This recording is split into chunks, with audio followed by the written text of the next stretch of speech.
नमस्कार सर्वांना. शेतकरी जीवन या यूट्यूब चॅनलमध्ये मी वैशाली तुम्हा सर्वांचं स्वागत करते. तर आज मी आहे दोडक्याच्या प्लॉटमध्ये आणि हा दोडक्याचा प्लॉट आहे आणि आज ह्याची दुसरी बांधणी पूर्ण म्हणजे होणार होती, पण अजून एक सरी त्यातली राहिलीच बघा. पावसामुळे काही बांधायला लय काही उरकत नव्हतं.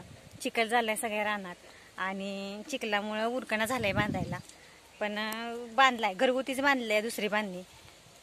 पहिली पण बांधणी घरगुतीच बांधलेली होती आणि दोडक्याचा प्लॉट असा चांगला आलाय आणि दोडक्याला असं फळ लागलेत, म्हणजे दोडकं लागलेत. बघू शकता काही दोडकं लागलेत. हे असं दोडकं लागले, ते दोडक्याला बारीक बारीक दोडक्याचं सेटिंग धरलंय आणि भरपूर असा प्रमाणात माल आहे, कारण प्रत्येक शेंड्यात ही दोडका आहे ती. आणि दोडक्याला आता 6 महिना पूर्ण झालाय आणि दोडक्यात आम्ही नाही एक आंतरपीक म्हणून ही गवारी केली. गवारी पण चांगली आली. आता वाटलं एवढा पाऊस पडतो, या पावसानं उमळून जातात काय, पण नाही गेलेली, चांगली आहे गवारी पण. आणि गवारी बरोबर ह्या साईडला मुळा केलाय, ह्या साईडला असं मुळं लावलेत का तर एक आंतरपीक असावं. कोणतंही पिकात का नाही आम्ही काही कागद हातरत नाही. कागद हातरला की कसं होतंय की कागदावर एकच पीक घ्यायला येत आहे, दुसरं पीक काही घ्यायला येत नाही. म्हणून बिन कागद हातरता ही अशी आपल्याला 2-3 पिकं गेलेत. दोडका पण चांगल्या क्वालिटीचा आलाय, दोडक्याला मालही चांगल्या प्रकारे आहे. आणि हा मुळा लावलाय एका साईडला, तो पण चांगला आलाय. दुसऱ्या साईडला गवारी लावली, गवारी पण चांगली आलेली आहे. आणि अशा पद्धतीनं ही एकाच रानात 3 पिकं केलेली आहेत. दोडक्याला भरपूर प्रमाणात खर्च असा केलेला नाही, थोड्या खर्चात आणि चांगल्या प्रतीचा दोडका आणायचा प्रयत्न केलाय. पण लई दिवस झालं पाऊस चालू असल्यामुळे काय झालंय, दोडका जरा पिवळा असा पडलाय का तर त्याला असं ऊनच नव्हतं. आणि जवळजवळ 10-12 दिवस झालं पाऊसच चालू आहे. मग पाऊस चालू असल्यामुळे काय झालं की दोडका पिवळा पडलाय, त्याला सूर्यप्रकाश किरण कसली नव्हतीच. आम्हाला वाटलं की आता ह्या दोडका एवढ्या पावसात टिकतोय का नाही, पण चांगला आलाय. आणि इकडं बघा, ही एक सरी बांधायची राहिल्या, बाकी सगळा बांधून झालाय. आणि ही एक सरी राहिल्या बांधत, तर हे असं वेल पसरले, ती सगळ्या रानात पसरलं होतं.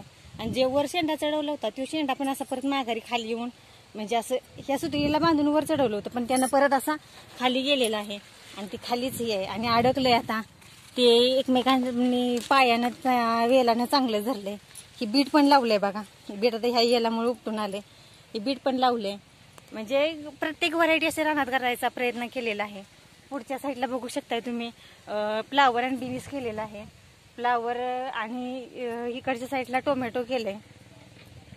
आता प्रत्येक पीक थोडं थोडं केलंय. पाऊस काळ आहे, पाऊस काळामुळे येतंय जातंय याची शंका असल्यामुळे आपले एकदमच एक प्रकार करण्यापेक्षा थोडं थोडं सगळं केलंय, जेणेकरून की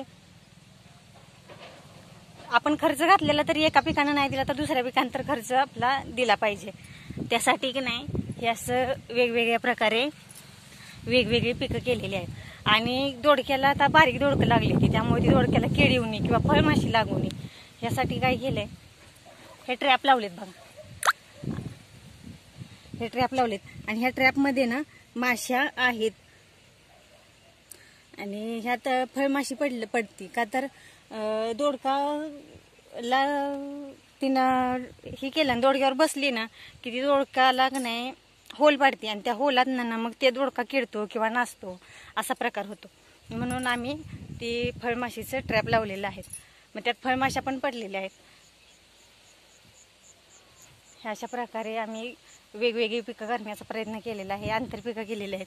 पुढे तुम्हाला फ्लावर आणि बिनीस दिसतंय का, ते बघा दिसतंय, फ्लावर आणि बिनीस आहे पुढे केलेलं. फ्लावरला जरा पावसामुळं हे आलंय, म्हणजे करपायचं प्रमाण जरा जास्त आहे, पण आलाय बऱ्यापैकी आलेला आहे प्लॉट. आणि हे बघा हा फ्लावर आहे आणि त्यात एक बगली मध्ये बिनीस टोकलंय, ते पण मधलं पण रान शिल्लक ठेवलेलं नाही का तर त्यात आंतरपीक झालं पाहिजे यासाठी की नाही मधल्या रानातही बिनीस केले. आणि बिनीचा ढाळा सुद्धा चांगला आलाय. हा बिनीचा ढाळा आलाय बघा चांगला. घरात खायला थोडी कडेला कोथिंबीर केलेली आहे. आणि असा हा फ्लावर आहे. फ्लावरचा पण 11,000 गड्डा आहे. टोमॅटो आहे तिकडे, टोमॅटो काय बांधलेला नाही अजून का तर पाऊस पडत होता आणि त्या पावसात टोमॅटो टिकतंय का नाही याची गॅरंटी वाटत नव्हती का तर सऱ्या गच्च भरलेल्या पाण्यानं. आणि सऱ्या गच्च भरल्यावर असं वाटलं की आता हे टोमॅटो काही टिकणार नाही, त्यामुळे त्याची काही बांधणी केलेली नाही, त्याला लागवड घातलेली होती. मग ते आता म्हणलं पाऊस उघडल्यानंतर बघायचं की टोमॅटो व्यवस्थित राहते का नाही, मग त्याच्यानुसार आपण मग पुढचं नियोजन करायचं. अशा पद्धतीनं ते टोमॅटो बांधायचं राहिलेलं आहे. पण टोमॅटोत काय आंतरपीक केलेलं नाही, का तर टोमॅटोत भांगलायचं नाही असं म्हटलं होतं, का तर एवढं सगळं रान भांगलायचं होतं. हे जवळजवळ 1.5 एकराचं रान आहे आणि हे 1.5 एकराच्या रानात भांगलन काय एवढी परवडणार नाही. आम्ही शक्यतो घरगुती सगळी भांगलन केलेली आहे आणि आता दुसऱ्यांदा आले थोडं थोडं तण, ते पण भांगलायचं आहे. हे का असं थोडं थोडं तण आले. लागवड घालायची आहे अजून एकदा, का तर दोडका जरा पिवळा पडल्यासारखा म्हणजे दिसायला लागलाय. आणि हे जो माल आलाय तो जो माताने चांगला आला पाहिजे ना, ह्यासाठी आपण काय करायचं आहे, आता ह्याला लागवड एकदा घालून घ्यायची आहे. म्हणजे प्लॉट आपला माल तोडायला किंवा माल चांगल्या प्रतीचा देऊ शकतोय, त्यासाठी आपण ह्याला एकदा लागवड घालून घ्यायची. मग आम्ही शक्यतो काय करतो, शेतातली सगळी कामं आहे की नाही ती घरगुतीच करायचा प्रयत्न करत असतो. का तर मजूर किंवा हे आम्ही लावत नाही, 1-2 लावतो, ते पण कामाचा लोड वाढला हे तर असं लावतो. नाही तर शक्यतो मी, आमचे मिस्टर, सासूबाई, सासरे, आम्ही 4 जण घरात सगळी कामं करत असतो. हे बघा एवढा चिखल झालाय की ह्यातनं सऱ्यागच भरल्या होत्या पाण्यानं, पण हे आता पाणी जरा कमी आलंय. ह्या चिखलात पाय जात होतं आणि ते पाणी आता थोडं थोडं कमी आलंय, का तर पाऊस उघडलाय ना. नाही तर पाऊस उघडला नसता तर काय कमी आलं नसतं पाणी. आणि त्या पाणी काढायला आम्ही काय केलं होतं, प्रत्येक बुंड का नाही असं मधनं फोडली ती आणि त्या बुंड्यातनं का नाही पाणी असं बाहेर काढले, चरी मारून असं बाहेर काढले. असं प्रत्येक वरनं सऱ्या फोडत आलोय सगळ्या आणि असं चरी मारून का नाही खाली पाणी काढले. आणि जे इकडचं पाणी राहतंय की नाही ते पाणी काय केलंय आम्ही त्या पाटानं बाहेर काढले. अजून या पाटाला धार चालू आहे बघा, या पाटातनं अजून धार अशी चालू आहे. आणि अशा खुट्या येत्या, त्या खुट्या लागतील म्हणून ह्याला अशा प्लास्टिकच्या बाटल्या अडकवल्या, का तरी खुटी पायाला लई जोरात लागते म्हणून ह्याला प्लास्टिकच्या बाटल्या अडकवल्यात. आणि अशा पद्धतीनं का नाही हे सगळं पाणी रानातलं असं इकडं घेऊन का नाही